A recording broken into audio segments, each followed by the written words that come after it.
Assalamualaikum warahmatullahi wabarakatuh.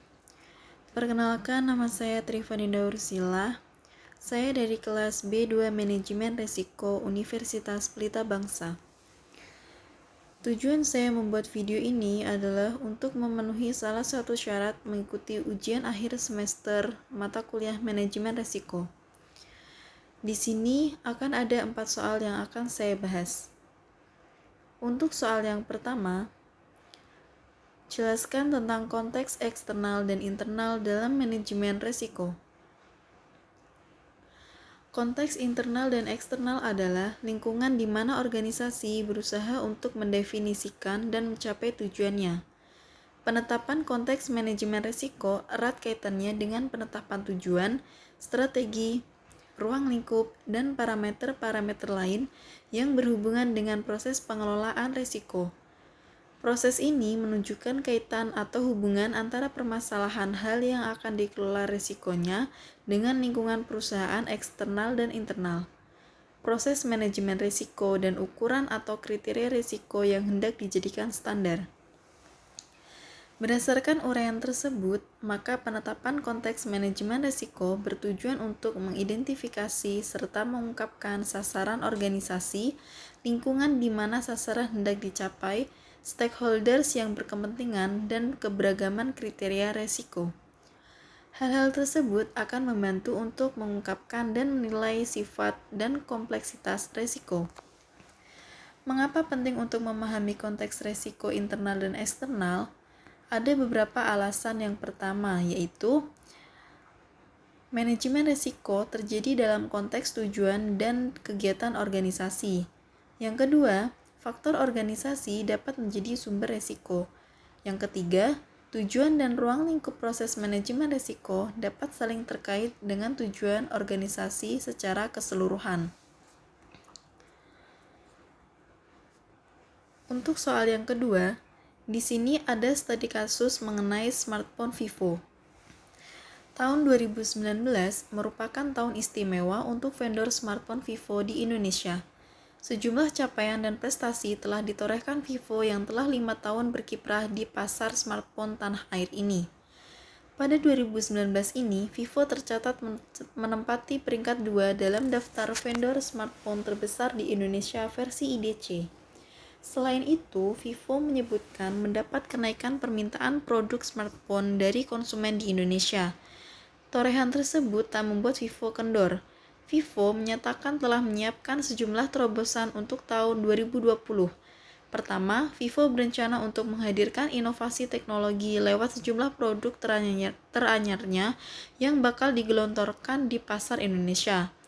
Hal ini dilakukan untuk mengisi seluruh segmentasi pasar, baik kelas bawah hingga kelas menengah ke atas. Langkah ini sejalan dengan upaya Vivo untuk menarik minat konsumen untuk membeli ponsel. Sepanjang 2019, Vivo telah meluncurkan setidaknya 17 smartphone Android baru. Beberapa seri di antaranya disebut telah meraih penghargaan dari industri. Adapun inovasi yang akan diboyong di dalam smartphone terbaru ini nanti tak melulu soal fitur dan teknologi yang menyertainya.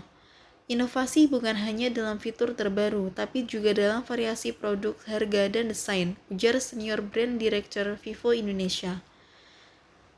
Berdasarkan studi kasus di atas, jelaskan peluang, ancaman, kekuatan, dan kelemahan smartphone Vivo. Untuk yang pertama, yaitu ada kekuatan. Kekuatan yang pertama yaitu menawarkan produk-produk yang berkualitas. Harga produk Vivo bervariasi dan rata-rata terjangkau.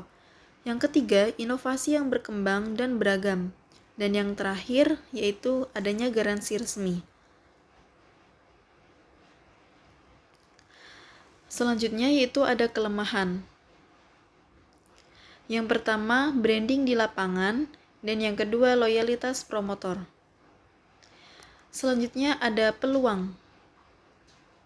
Yang pertama ada brand awareness, yang kedua ada pengalaman konsumen yang menggunakan Vivo, yang ketiga vendor atau leasing untuk mempermudah penjualan kredit. Dan yang terakhir ada ancaman.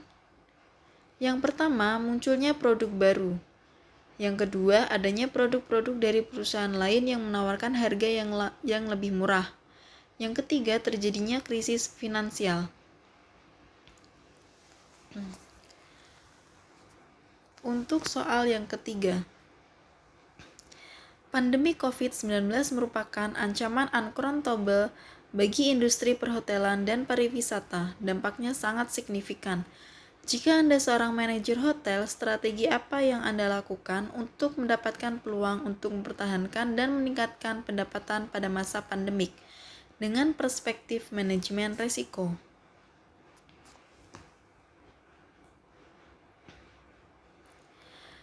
Strategi bisnis pariwisata harus dilakukan saat ini.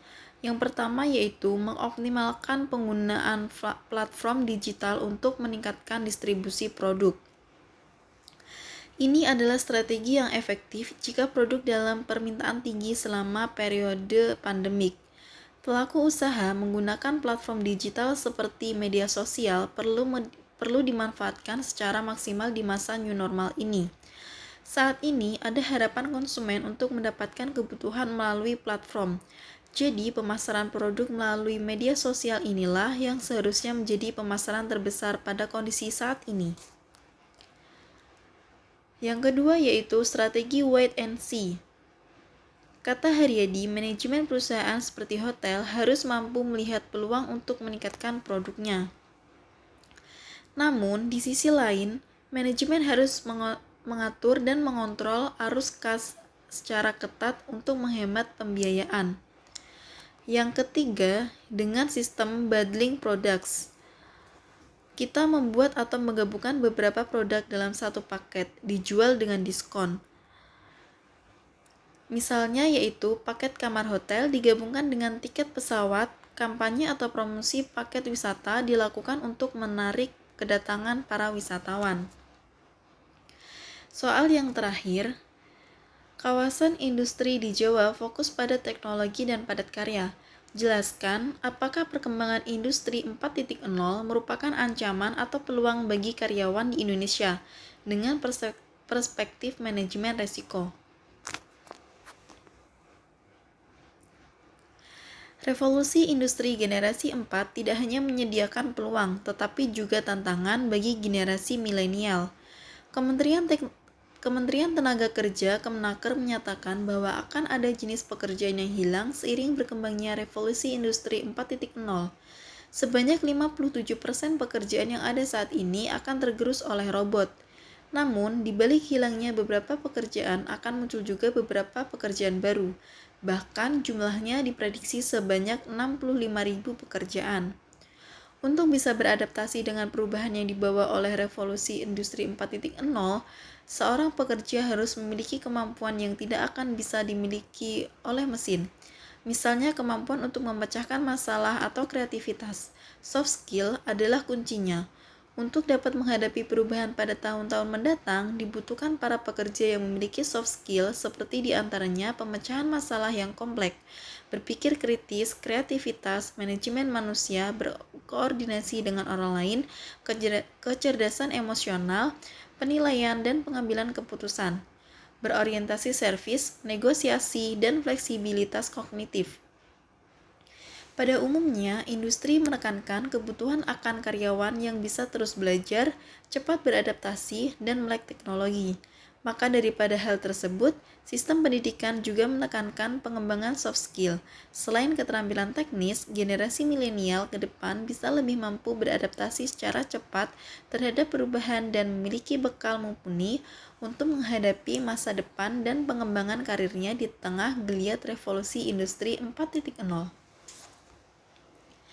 Nah, sekian presentasi saya. Kurang lebihnya mohon maaf. Wassalamualaikum warahmatullahi wabarakatuh.